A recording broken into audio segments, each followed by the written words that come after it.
में ही कसम है, मुझे थप्पड़ मार बंधु। मार बंधु, मेरी बात सुन।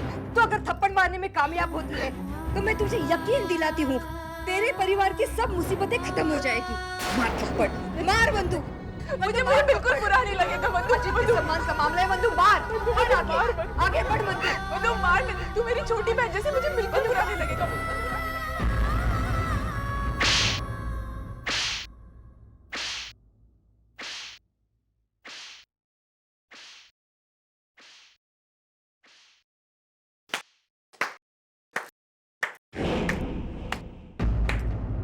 वाह, क्या बात है। आज से तू मेरे घर की सही मायने में बहू बन गई हो। मैं बहुत खुश हूँ, मैं बहुत खुश हूँ बेटा। तुमने अपने पति के अपमान का बदला लिया है, बहुत खुश हूँ मैं। अरे आई, छोड़ ना, छोड़, जाने दे, अब जाने भी दे। अजीत, तुम्हें कैसी बातें कर रहे हैं? ये सब मैं अपनी खुशी के लिए थोड़ी ना कर रही हूँ। मैं तो सिर्फ इसलिए कर रही हूँ कि दोनों परिवारों के बीच पुराना हिसाब चुकता हो जाए और उनमें अच्छे रिश्ते बने। अरे मैं तो कहती हूँ, अगर तुझे भी कुछ कहना है तो कह डाल।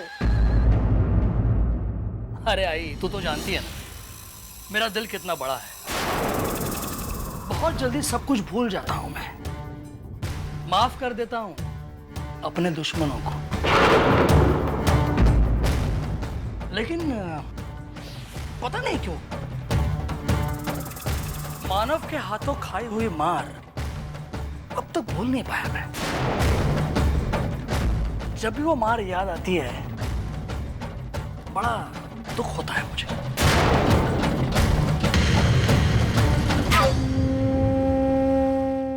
अच्छा, तो तेरा ये दुख भी दूर कर देते हैं। वंदिता ने जैसे अर्चना को थप्पड़ मारा था, वैसे वो मानव को भी मारेगी।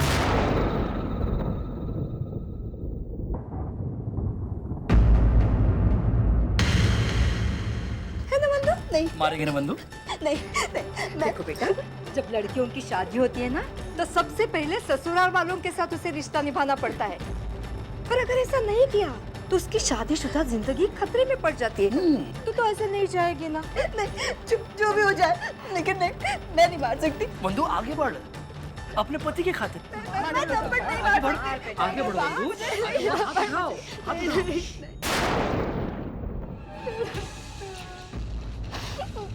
माफ कर दीजिए रसिका जी, मेरी बहन शायद रिश्तों के मायने नहीं जानती।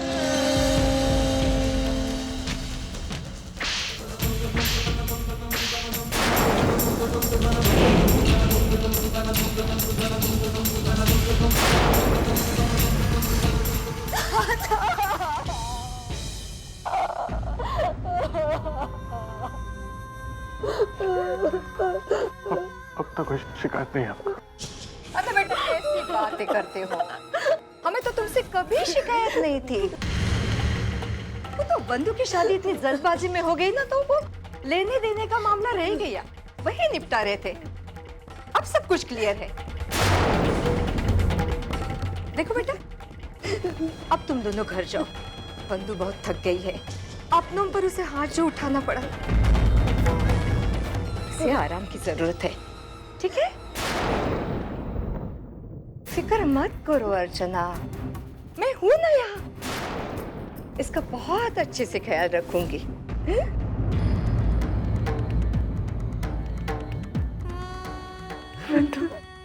मेरा ख्याल रखना।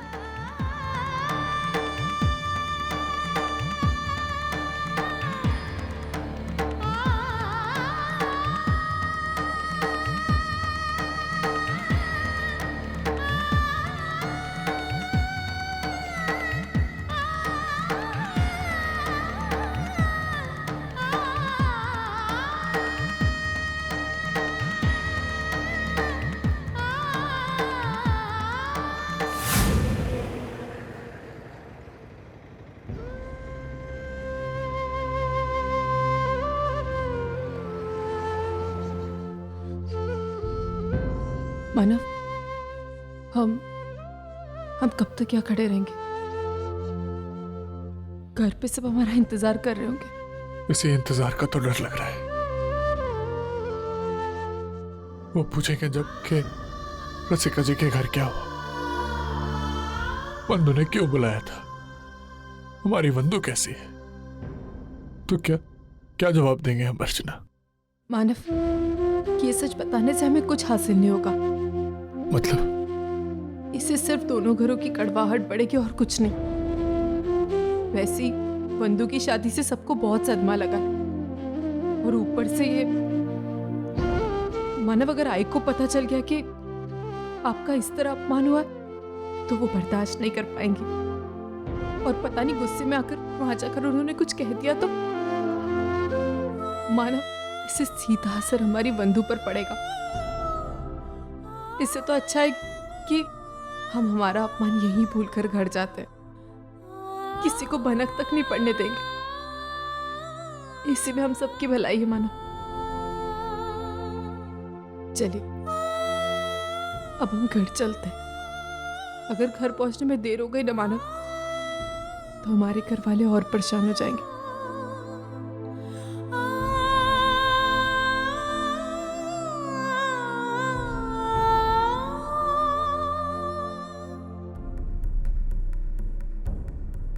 अपरे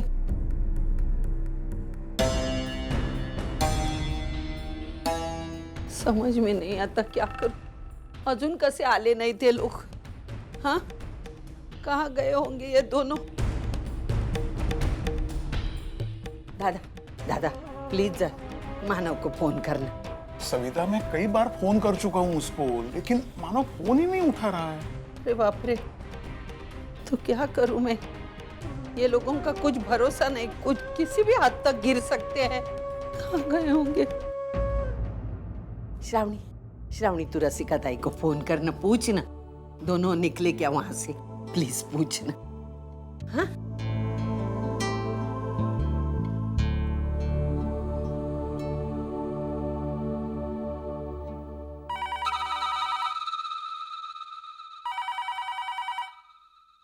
हेलो जी, मैं श्रावणी बोल रही हूँ।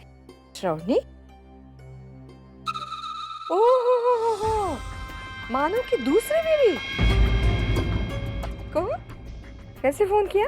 नहीं, वो मानव और अर्चना आपके यहाँ आए थे ना, तो वो दोनों। और वो तो कब का निकल चुका है, लगभग 1 घंटा तो हुआ ही होगा। क्यों, क्या हुआ? वो घर पर नहीं आया? नहीं। ठीक है ना श्रावणी, घूम रहा होगा अपनी पहली बीवी के साथ। डिवोर्स के लिए बहुत कम दिन बचे हैं ना। जेवढा वेळ असेल मस्त मजा मारत असतील दोघं जण।